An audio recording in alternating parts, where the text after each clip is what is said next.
Hi everyone, it's Maria, and today I wanted to talk to you about creating a culture of learning in your home. Now, this could definitely benefit homeschoolers, but I think it would be good for anybody. I kind of got the idea because I was sitting around listening to some other fellow homeschoolers discuss what they do or don't do, or regulations that they thought should or shouldn't be in place.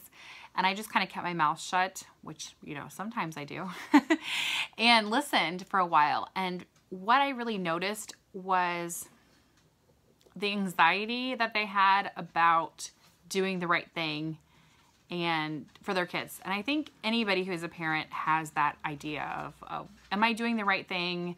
Is this too much? Is this too little? Are they going to learn from me? Are they going to think I'm a horrible teacher? And I think the more I've kind of examined what I thought about it, the more, number one, I've realized my mom is right, that kids don't need perfect parents. They learn more from our mistakes than anything. But I think the most important thing you can do for your kids is to show them that their thoughts are valuable and to provide the resources that they need to kind of make their strengths as strong as they can be and hopefully lighten some of their weaknesses. Across the board, whether you homeschool or not, I think as a parent, providing your kids with those skills is really the best thing you can do for them.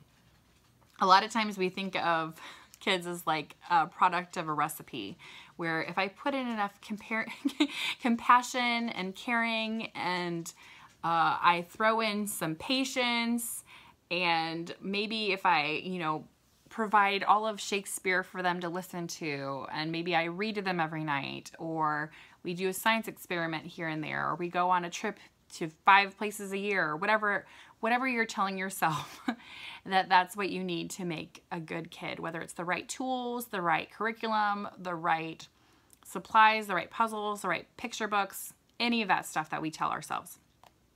And we think that we input that into this kid and they come out on the other side of 18 being a well-rounded and full of virtue adult. Now, if any of you can remember back to being 18, that's not how it goes.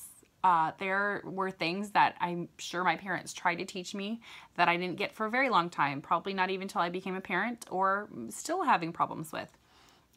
Self-control, willpower, maybe something that I still probably should work on. We're never going to make those perfect kids because nobody is a perfect person, no matter how old they are. The most we can do is try and show them where we fail, show them how to ask for forgiveness, and how to make things right when they mess up. We also can show them how to be passionate about life, how to be curious, how to ask for help. And I think the more kids see us doing that, the more they're going to be able to do those things themselves. And those are really what makes a lifelong learner. The curiosity, the willingness to say you don't know it all. Those are the things that really stick with people and make them, I think, good adults. So I kind of wanted to share with you a little bit of what I've done and what I'm doing to kind of encourage that. Some of it involves books, some of it doesn't.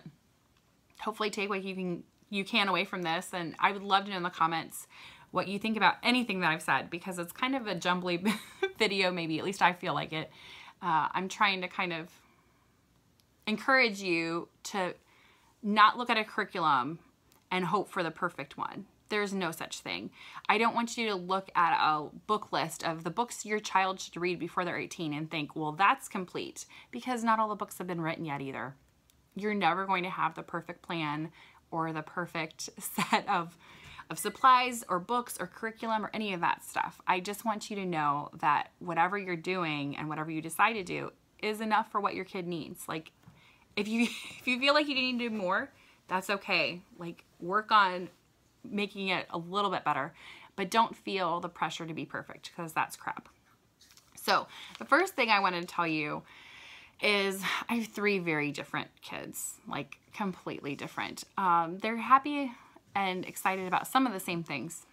My firstborn really loves building things, putting things together, deciding how to, the mechanics of life. He's also very artistic. My second child is one of the most motivated people that I've ever seen. He spent 4.5 hours on Monday writing a book that he still doesn't think is finished, and he's 6.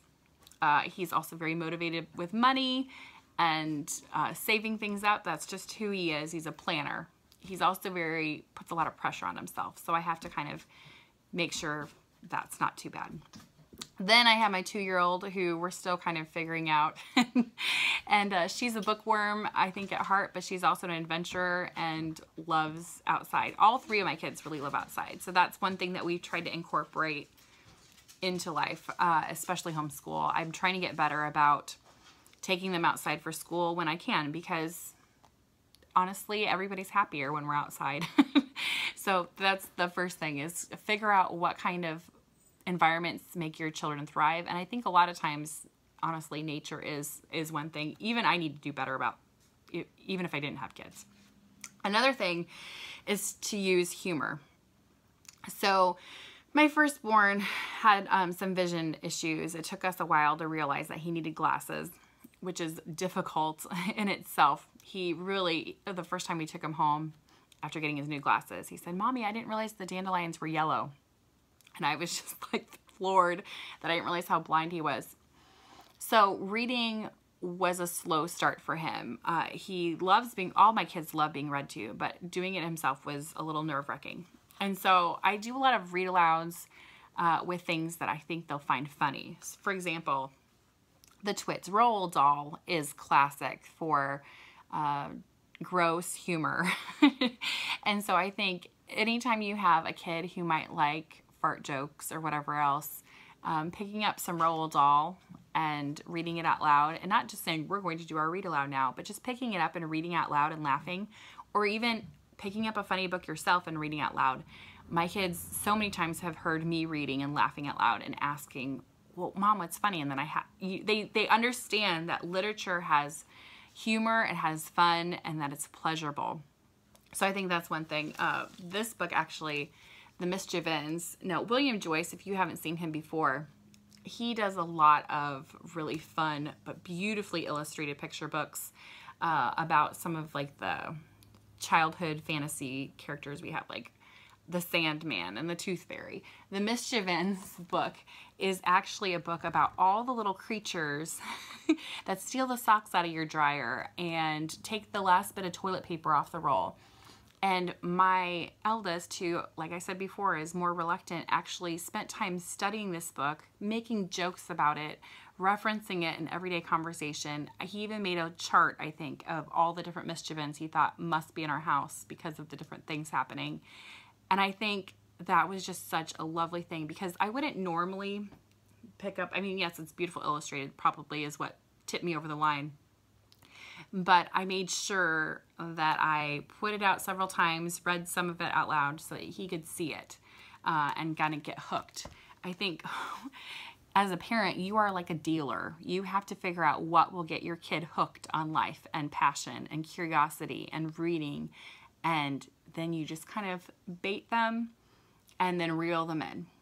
You're a dealer. Just think of it like that. The other thing is to be passionate about your own things. My kids see me get excited about reading, and they make jokes about how much I read all the time. They see me get excited at art museums and learning about different artists. They see me get excited about traveling and learning about other cultures and listening to podcasts about different news things. So they know that being a passionate person doesn't need to stop, and it doesn't, like, it's just part of life. And so I think no matter what you're passionate about, I don't care if you don't like any of the things that I do, figure out what makes you excited and do it. I have friends that are super into knitting and spinning their own wool, and I think the more kids realize that everybody has a passion, they just need to find it, the more they're going to go out and seek it for themselves. Also, allow their passions. Now, we come from, we're a pacifist family, but my eldest son loves military history, weaponry, drawing the most beautiful weapons you've ever seen. And we just kind of let it go. I don't believe that he's going to grow up to be a warmonger. I certainly hope not. But The fact that I provide him with battle history books and talk about, you know, the risks and strategies behind it, I know makes him feel validated, and it also encourages him to read and find out things that he's excited about. I know at one point he was talking about being a museum curator for antique weapons. Now that is not necessarily the direction that I would choose for him, but the fact that he even came up with that as being an option was exciting. Like I told you before, we just finished reading The Red Pyramid.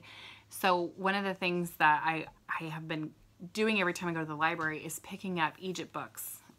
So I got this other Egyptology handbook, some mythology books, and just read some out loud. And so, like, also when you're just doing your regular read aloud, let them play Legos and build things or draw. So this is a pyramid he's working on. The sarcophagus is going to fit in right there.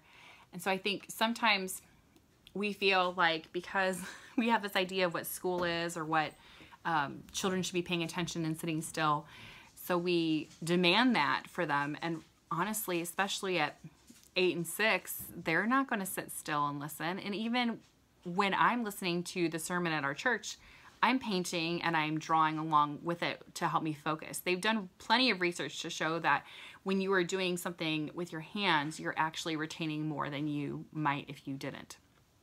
So that's fine. Your kid does not need to sit still next to you with their feet on the floor to enjoy a story and to remember it. And sometimes it actually, you're hindering them from not letting them kind of do something with their hands.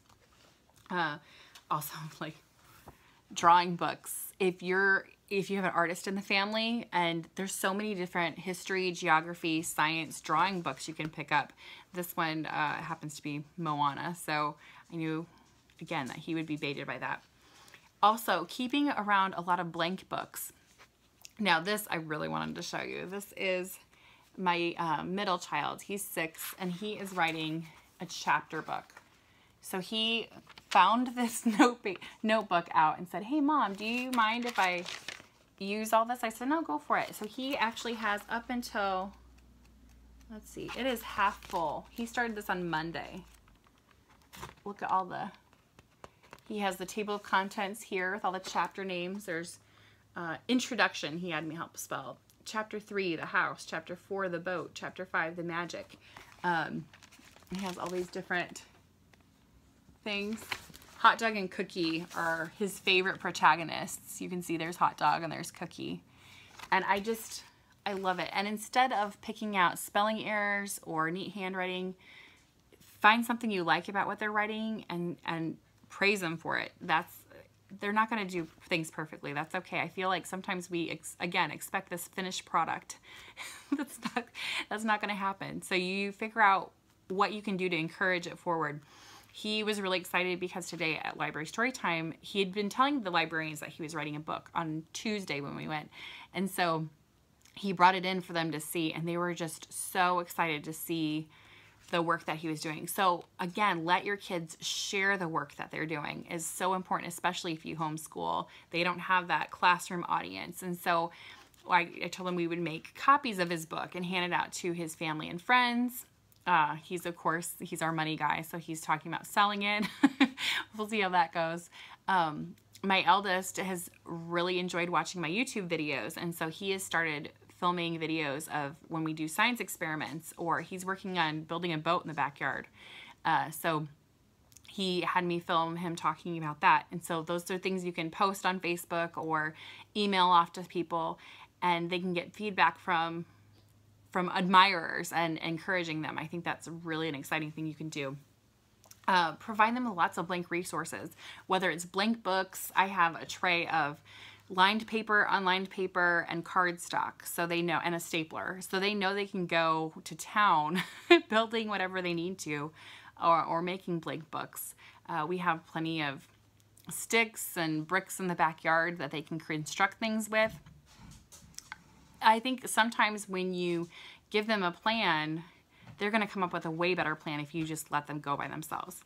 So that's another thing I wanted to tell you about. And the other thing is just, again, relax. Like, don't feel like you need to have the perfect plan, because there's no such thing.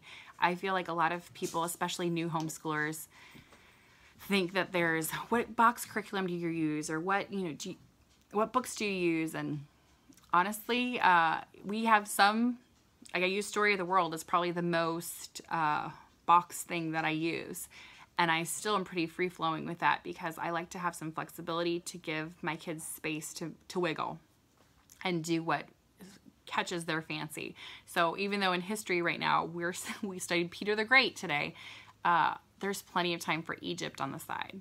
So anyway, that is my 2 cents about that. If you're a parent, I know it's rough sometimes because you want to do things really well for your kids. I totally understand that pressure, but just know that you're doing just fine and that there's no perfect plan, and that's okay. So just provide them with as much resources and encouragement and humor as you can, and that's good enough. All right, I'll talk to y'all later. Bye.